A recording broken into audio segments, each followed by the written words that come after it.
Manguci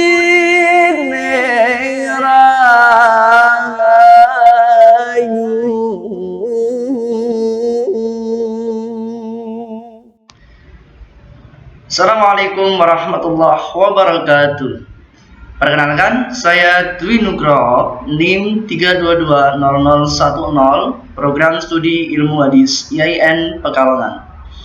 Pada kesempatan kali ini, saya akan menerangkan sedikit analisa saya mengenai paradigma perilaku sosial yang terjadi di masyarakat Indonesia. Silakan simak videonya. Kagak, ini gua habis dikebukin. Sama siapa? Sama Ucok dan sebelah, anaknya Ponormen. Wah, Ucok nih. Iya. Wah, ayo samperin. Gimana bocah sono? Iya, Kel. Bang Sidik. Iya, Rame gak bocahnya? lumayan banyak. Ayo antem langsung. Oke. Mana Ucok ya? Nah, oke teman-teman, terkait dengan pembahasan paradigma perilaku sosial. Jadi, apa sih yang dimaksud dengan paradigma perilaku sosial? Jadi, paradigma perilaku sosial sendiri merupakan suatu bentuk fenomena tentang pemikiran suatu individu yang mencontoh dari perilaku lingkungan hidupnya berada. Seperti halnya ketika anak-anak atau suatu individu berada di lingkungan yang gemar mengaji, maka sudah pasti si anak tersebut akan juga senang dan gemar mengaji. Kemudian apabila si individu ini hidup pada lingkungan yang seperti kumuh, kemudian kotor, sudah pasti akan terjadi paradigma perilaku sosial di mana si individu yang tinggal di suatu daerah kumuh tersebut akan meniru dan mencontoh kebiasaan yang berada dalam lingkungannya.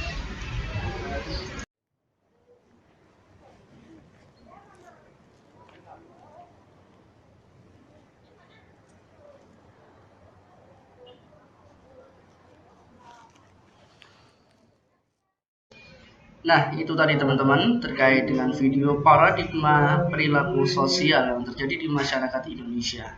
Dalam hal ini saya fokuskan kepada kenakalan remaja. Nah, video yang pertama menjelaskan tentang video anak yang tawuran, di mana terdapat beberapa pertanyaan. Yang pertama adalah di mana letak dan seperti apa lingkungan hidup dari si anak yang tawuran tadi. Kemudian bagaimana pergaulannya, sehat ataukah kurang sehat? Oke, kita jawab satu persatu. Yang pertama, sudah pasti anak tersebut hidup pada lingkungan yang cenderung memiliki masalah. Artinya, bisa jadi anak tersebut memiliki beban keluarga, ataupun anak tersebut hidup dalam lingkungan yang keras, seperti halnya lingkungan kriminal. Itu juga bisa menjadi dasar mengapa anak tersebut menjadi nakal. Kemudian, nah, yang kedua, teman-teman, terkait bagaimana kondisi pergaulan dari si anak tadi. Bisa kita lihat dengan seksama bahwa si anak tadi berteman dengan anak yang berandal, suka berantem, suka membuat keonaran, dan membuat kegaduhan. Yang mana hal ini akan mempengaruhi anak-anak lain. Atau misalkan si anak tadi awalnya baik, kemudian berteman dengan anak-anak yang berandal ini, maka lambat laun akan tertular berandalnya. Atau anak yang tadinya biasa-biasa saja, kemudian sering bergaul, sering berkomunikasi dengan anak yang berandal tadi, dan sudah pasti lambat laun juga akan terpengaruh. Nah, inilah yang dimaksud dengan paradigma perilaku sosial, di mana si individu ini akan terpengaruh atau mencontoh kebiasaan-kebiasaan yang terjadi dalam pergaulannya. Nah, untuk dirinya sendiri, di mana akan tercipta.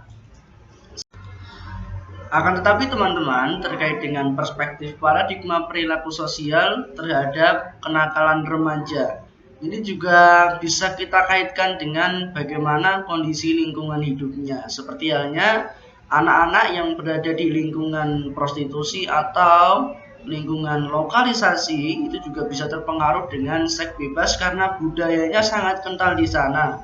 Kemudian ada juga tentang narkoba, kemudian ada juga siswa yang masih sekolah merokok. Nah, itu merupakan salah satu bentuk di mana paradigmanya muncul di dalam suatu individu yang disebabkan oleh budaya di dalam lingkungannya. Namun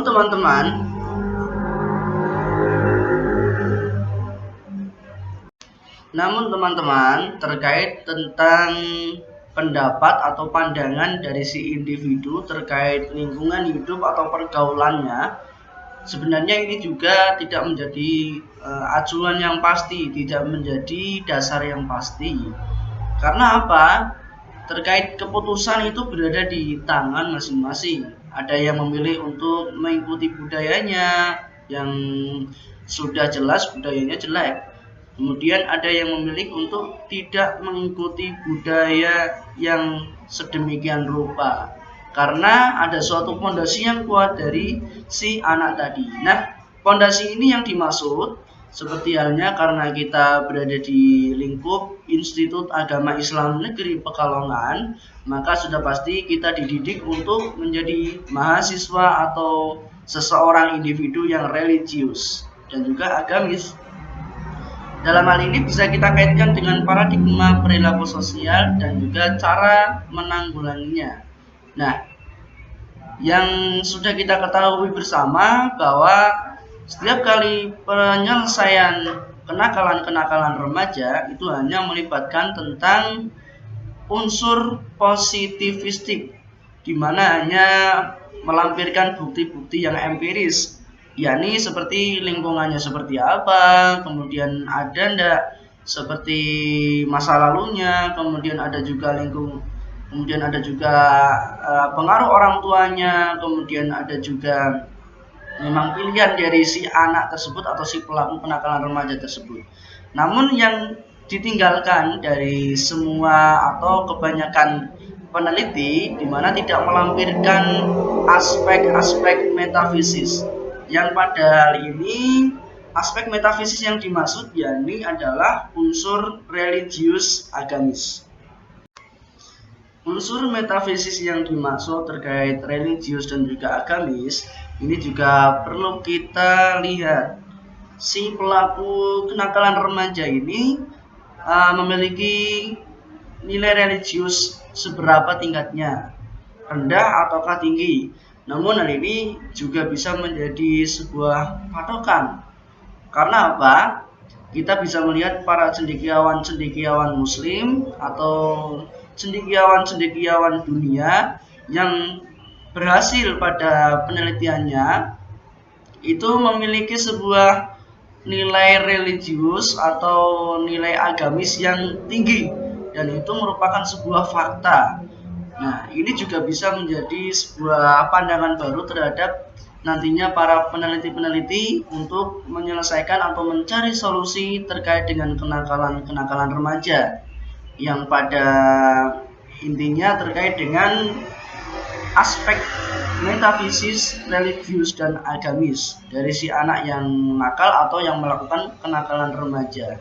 Nah, dalam hal ini kita bisa memastikan bahwa si anak yang memiliki religius tinggi, yang bertakwa, kemudian yang benar-benar takut dengan Tuhannya, tidak mungkin untuk melakukan suatu hal yang terkait dengan kenakalan remaja.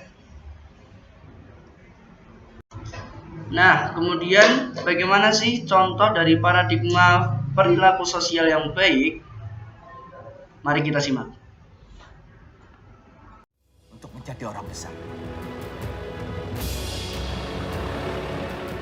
apakah jadi pengusaha besar, jadi menteri, ketua partai, ketua DPR, MPR, atau ketua ormas Islam?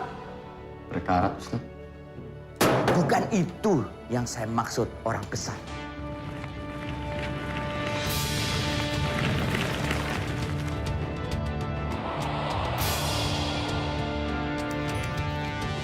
Liv, aku akan jadi orang besar itu. Kalau saya mah jadi ketua partai, tapi ngajar di kolong jembatan. Kan double jadinya ya.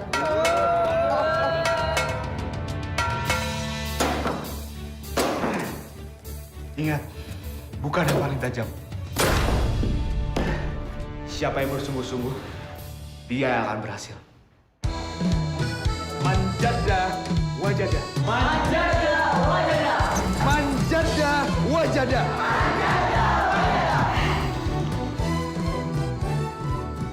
Kita bikin janji Mi di menara ini. Nanti kita akan bertemu dengan foto menara kita masing-masing. Alin, kemana mimpimu? SMA di Bandung, terus ke ITB. Kau pikir saya mau menara cuma masuk? Tidak ada hubungannya dengan itu. Aku memang dari awal nggak mau di sini.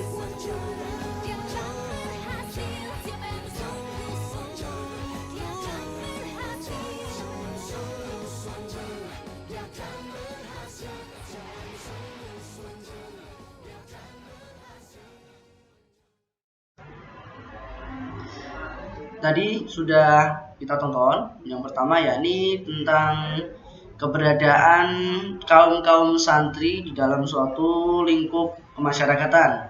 Nah, di mana anak-anak atau masyarakat yang hidup berdampingan dengan para santri itu juga akan bisa terpengaruh, akan bisa mencontoh terkait dengan kebiasaan dan budaya-budaya santri, seperti halnya santri yang gemar mengaji, kemudian gemar untuk melakukan gotong royong. Nah, itu juga bisa dilakukan atau dicontoh oleh masyarakat yang berdampingan dengan si santri tersebut. Kemudian ada juga tentang pergaulan, di mana anak-anak yang memiliki teman-teman yang suka membaca buku, maka hampir bisa dipastikan 90% anak tersebut akan juga memiliki tekad untuk meniru atau mencontoh kebiasaan membaca buku dari si teman-temannya. Nah, dalam hal ini paradigma perilaku sosial itu pada mulanya merupakan sebuah pandangan yang muncul dari segi individu atau umum berkaitan dengan sebab akibat lingkungan hidupnya atau masalah-masalah lain yang berada tepat pada lingkungan sosialnya. Kurang lebihnya seperti itu, teman-teman. Kita cukupkan sampai di sini. Assalamualaikum warahmatullahi wabarakatuh.